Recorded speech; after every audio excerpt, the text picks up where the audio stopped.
Goldman Sachs analysts and top executives from across the technology, media, and telecom landscape are gathering in San Francisco next week for its annual Communacopia and Technology Conference. The three-day event kicks off Tuesday, September 5th. So what can we expect to hear from the industry leaders? Joining us now, we want to bring in Kash Rangan, a software equity analyst at Goldman Sachs. It's great to see you here, Kash. So let's talk about the big themes. I have a feeling I know what one of them is going to be, but what are you expecting to hear? Whatever you're expecting, I'm expecting as well. And that's two letters, AI. Yeah. Listen, I think this conference is going to be absolutely amazing. We got a terrific lineup. It's going to be 3 days. We're going to have, I forget what, more than 700 representatives from tech, media, telecom companies present. I think the key thing everybody's looking for, at least what I'm looking for, what I'm telling clients what to look for is what kind of uptake we're going to see with generative AI when it goes to calendar 24. We've seen a slew of launches from the likes of Microsoft, Salesforce, ServiceNow, Adobe, and the list goes on. Practically every technology company has an AI offering.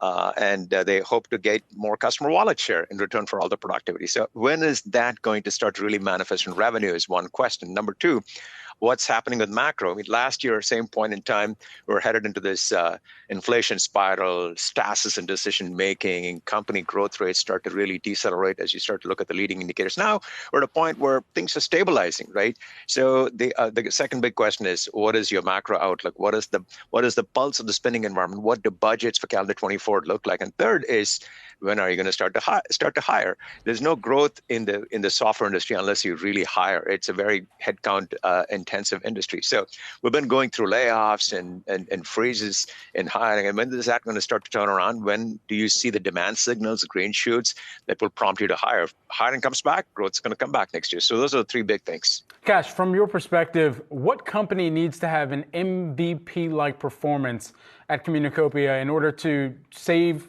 investors' attention, or at least some fanfare, or perhaps reinvigorate it around their company as we go into the fourth quarter of this year? Minimum viable product or most valuable player? Which one? Most valuable player. Okay, because I'm in the tech industry, right? MVP has a slightly different. I think if you look at the two leading tech companies that, at least from investors' perspective, have been leading the charge with generative AI, it's NVIDIA and Microsoft, and both companies are going to be presenting. And I think we're going to have, very fortunate to have CFO of Microsoft, Amy Hood. She doesn't present at much conferences. We're very fortunate to have her. We're going to discuss pricing power of the Copilot.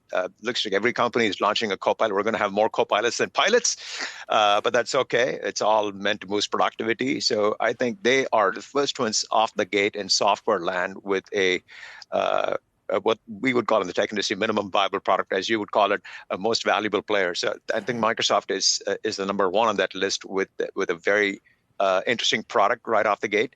And I would not rule out Adobe. The CEO of Adobe rarely presents at conferences, and he's going to be with us.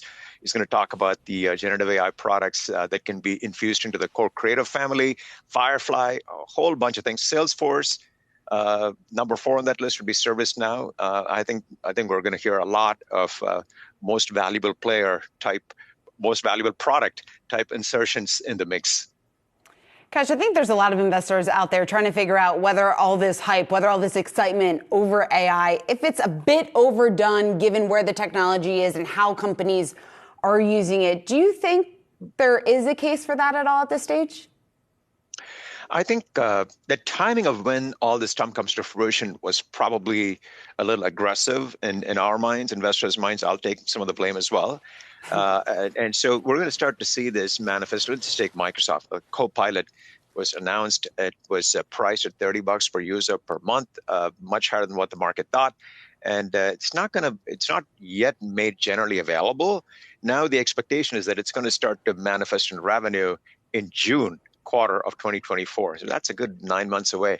I think there was an expectation that given how magical this technology is, you put it out and people start using it, it starts to have immediate impact on revenue. That's what tech investors want, but unfortunately, that's not going to be the case. It's going to take another 6 to 9 months. I think the timing is the key disappointment versus people's expectations. But I think as far as what the technology itself can do, oddly, the more time we give it to start to come to fruition, the more effective it's likely going to be. What is an acceptability in terms of time range where investors need to see some type of flow through to margins as a result of generative AI announcements and then investments, to which we still don't know definitive figures for some of these companies and how much they're putting towards these initiatives? Yeah, I think there's two phases. One is learning, and then the other is inference, to use a technical term. Learning is very capital intensive, so you need the likes of NVIDIA GPUs, Microsoft hyperscaler, Google. Let's not count Google out, right? They're all in the mix. So this learning process is going to be very capital intensive, and it's very data intensive, compute intensive. And after we're done with all the learning, then we put the learning to work, and that's the inference phase. So the inference phase is high margin stuff, right? That's when all the pricing power that we all want software companies to exercise and go out and have an Adobe charge for the new creative Firefly, or Salesforce charge more for the new products, the GPT-oriented family, and ServiceNow with the Pro Plus and Microsoft Copilot.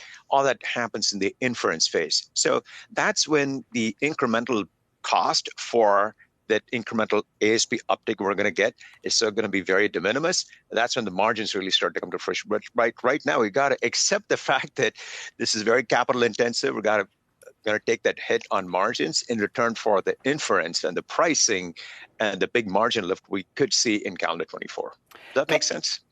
That does make a heck of a lot of sense. And then this also brings me to the question I want to ask you just about the first mover advantage and how much of a benefit some of these names like NVIDIA, like you were talking about before, Microsoft, even Google on that list. Yes, they have invested a lot into AI up until this point. And yes, they have a very wide lead. But how worried, or I guess how quickly, do you see some of their rivals potentially catching up to them? I think in this generative AI game, there's going to be a few large language models and many not so large language models that are going to be domain specific. Sort of like application software. You have the big ERP companies, like SAP, Oracle. Then you have the vertical specific companies that are very in charge of their domains, whether it's healthcare or financial services. They own that vertical and they're really, really good at it, but they cannot solve all of world's problems. In a similar way, what you're going to see is that the big companies, whether it's Microsoft, Google, maybe Meta, and a couple of others, really have the wherewithal to be able to train these large language models that can comb the entire world and solve many problems, many questions, but not really super deep in the domains. So to be able to train these models, put the compute behind it, it's extremely costly. Not many people have the scale and the smarts to be able to do it, right? So I think we're going to have 3 or 4 companies max really be in the fray for large language models. And then after that, we're going to see an Adobe specific medium language model, a Salesforce specific model, a ServiceNow specific model, an Intuit specific model, so on and so forth. That is not going to be that contested because that language model is going to speak that particular domain of personal taxes if you're Intuit, service automation if you're ServiceNow, creative artist productivity boost if you're Adobe.